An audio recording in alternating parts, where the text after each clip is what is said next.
kosong kok anak itu kelingan. Tapi kalau orang itu nggak tahu sejarah, maka orangnya tidak akan terarah. Kata para pepatah seperti itu. Anak nih, perlu kita garis bawahi. Sejarah atau kisah ini ada bukti dan ada satu contoh yang kuat. Ini mau sejarah dan orang manfaatnya kaya to. Kancil mangan timun. Niku kan orang riwayate nggih. Lan sebenarnya Pak. Boyo balapan taruhan napa niku. Niku kan mboten enten istilahipun surito laga. Tapi kalau kisah yang kita baca ini dulu hidup bersama Nabi orang-orang yang mana Allah Ta'ala telah memberikan surga. Orangnya itu masih di dunia tapi kabar surga telah terdengar oleh beliau. Itu orang hebat, betul. Sebagaimana Sayyidina Abu Bakar radhiyallahu anhu, dikalanipun tasih hidup, surga itu telah memanggil yang namanya Sayyidina Abu Bakar. Orang masih hidup, orang biasa. Nah, orang seperti ini yang perlu kita tauladani. Para bapak-bapak, ibu-ibu sekalian yang dirahmati Allah Ta'ala, langsung kemawon kisah yang kita baca adalah mengenai seorang sahabat telah memadamkan lampu ketika menjamu tamu.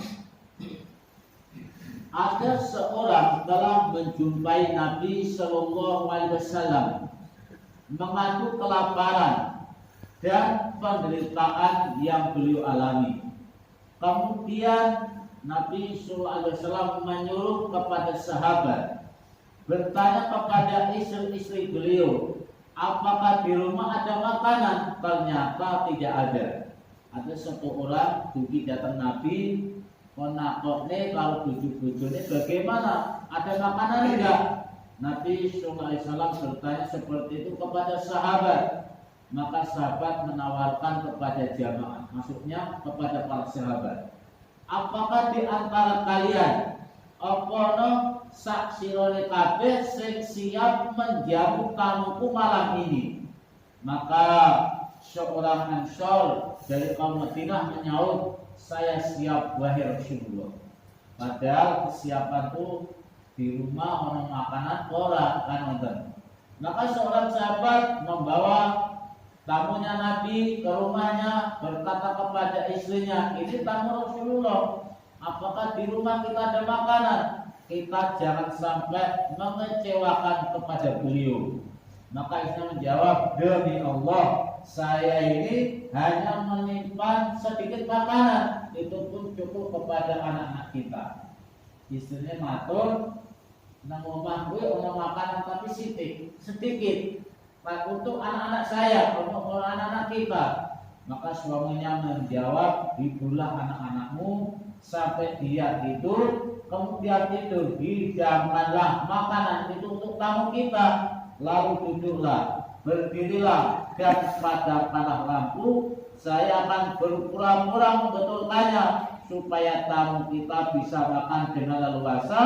Dan tamu tidak tahu kalau saya ini tidak ikut makan. Maka dia usaha kepada istrinya, lampunya dipadamkan, lampunya dipateni, tamunya makan kenyang, pura-pura tuan rumahnya enggak makan. Paham ya? Maka ketika Nabi SAW mengetahui perkara ini, maka Allah Subhanahu wa Ta'ala telah berfirman, wa yu'thiruna ala anfusihim walau kana bihim khasasah, dan mereka mengutamakan kepentingan orang lain atas diri mereka sekalipun mereka dalam keadaan kesusahan.